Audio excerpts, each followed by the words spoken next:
cerita, dia kata kan, ada satu orang hamba Allah, dia melalui kawasan tanah perkuburan kan, satu malam.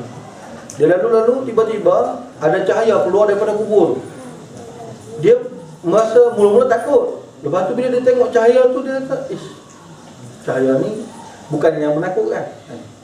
Cahaya tu bukan cahaya menakutkan, tapi sebab apa keluar cahaya? Macam tu kan. Sebab apa keluar cahaya? Jadi benda-benda macam ni, benda pelik kan. Ramai orang hari ni bila orang cerita benda pelik, dia rock kan. Dia kata benda ni tak masuk akal, benda ni mengarut, benda ni menipu.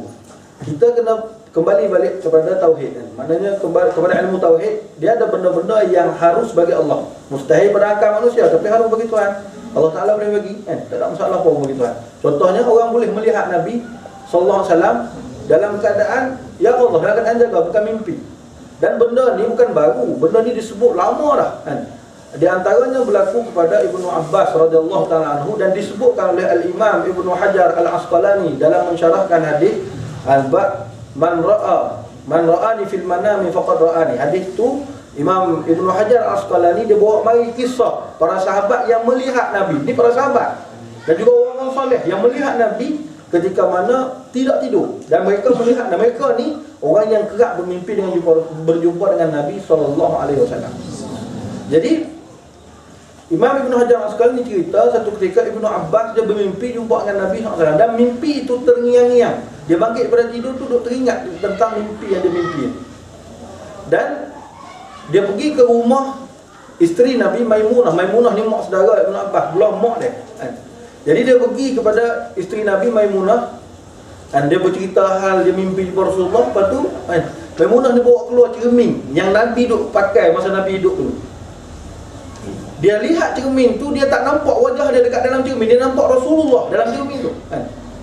Jadi kan, kita ni orang yang jauh daripada Nabi kan, orang yang hari-hari nak selawat kat Nabi pun payah, kita pergi duduk cakap macam tu kepada orang yang cinta sungguh pada Rasulullah kan. Benda tu tak mustahil bagi Allah kan. Benda tu tak mustahil bagi Allah. Saya tengok kadang sedih tengok orang duk bawa mari video dalam TV, video kan, orang ustaz-ustaz yang bercerita tentang ada orang bertemu dengan Rasulullah ketika ya Allah dalam keadaan dia jaga. Lepas tu kita duduk kutuk dia. Kalau tak percaya jangan cakap apa-apa. Benda ni kita bukan disuruh percaya, dan jangan kita kata dusta kan. Itu je. Tak mau percaya sudah lah kan. Kamu kata kononnya beramal dengan sunnah Nabi, beramal dengan sunnah Nabi kan. Kadang bercakap saja tapi tak buat kan. Itu masalah kan. Tak apa. Jadi nak ceritanya kan, pakcik tadi ni dia nampak kan, orang ni dia nampak cahaya keluar daripada kubur kan. Kemudian dia besok tu dia tanya orang. Dia ingat kawasan tempat kubur tu, dia tanya orang. Saya tanya kubur siapa tu? Yang dulu lah di tempat sekian-sekian kan. Lepas tu orang beritahu kubur ni kan, isteri dia hidup ni kan. Isteri dia hidup ni kan. Pakcik ni meninggal dah lebih kurang 3-4 tahun dah, tapi isteri dia hidup ni. Lepas tu dia kata saya nak jumpa isteri dia kan. Orang beritahu lah dia ni duduk orang pondok kan. Orang tua pondok, pakcik yang mati ni lah kan, dengan isteri dia tu orang pondok. Dia pun pergi jumpa, tapi orang kisah ni orang Terengganu kan. Pakcik yang cerita yang tulis dalam Facebook tu orang Kelang. Dia cerita kan, ada ustaz daripada Terengganu seorang datang situ, cerita kisah tu dekat surau dia. Dia tulis dalam Facebook, dia kata untuk perkongsian gitu. Ya, faham ni dipanggil jalinan riwayat. Kan lagi apa cerita ni jadi kat Terengganu orang Kelang kita. Nanti ada cerita ni. Jadi dia pun tanya kan, siapa pemilik kubur ni kan. Kemudian orang bercerita lah, isteri dia duduk di sekitar tempat. Dia pun pergi jumpa dengan isteri pakcik yang mati tadi lah.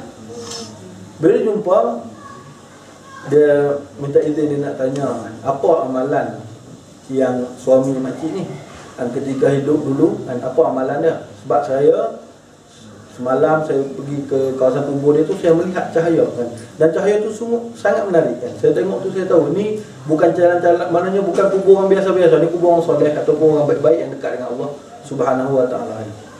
Dan saya merasa seronok sebab apa? Allah tunjuk kat saya benda tu, jadi saya nak tahu apa amalan dia.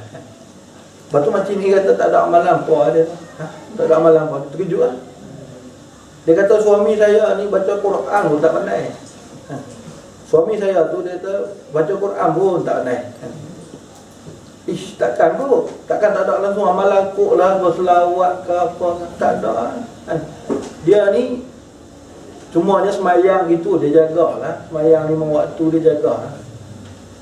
Lagi amalan lain lagi. Dia kata, ada satu benda lah kok dia duk buat tiap-tiap malam. Tapi benda tu biasa je dia kata. Apa dia buat? Dia ni tiap-tiap malam dia akan pergi kat Quran, dia akan bercakap dengan Quran. Wahai kalam Allah, aku minta maaf sebab aku tak boleh baca kamu. Aku ni umur dah lanjut dah, baru sekarang ni timbul kesedaran.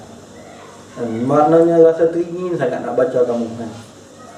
Dulu masa muda-muda aku tak sempat belajar.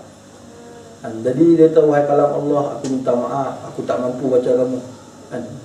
Lepas tu, itu je tiap malam dia akan menghadap Quran tu, lama dia akan tenung sebelum dia tidur. Lepas tu, kawan ni minta mana Quran tu, dia pun ambil Quran tu, buka-buka. Semua muka surat tu, dakwatnya kembang. Titisan air mata. Duduk ke atas, dekat atas apa nama, suratan buka surat Al-Quran tu. Allah Subhanahu Wa Taala tahu siapa yang ikhlas di kalangan hamba-hambanya. Saya yang duduk cakap kat depan ni pun belum tentu lagi kan. Mungkin adik-adik yang duduk kat depan saya ni kan lebih ikhlas kan, maknanya daripada saya. Tolong doakan saya kan. Maknanya moga-moga kita jadi hamba Allah yang ikhlas. Kerana perkara itulah yang akan dihitung dan dikira Allah sebagai diterima atau tidak amalan kita. Okey tak? Jadi orang yang ikhlas belajar ni kan, hatta ikan-ikan di laut pun mendoakan, memohon keampunan kepada Allah.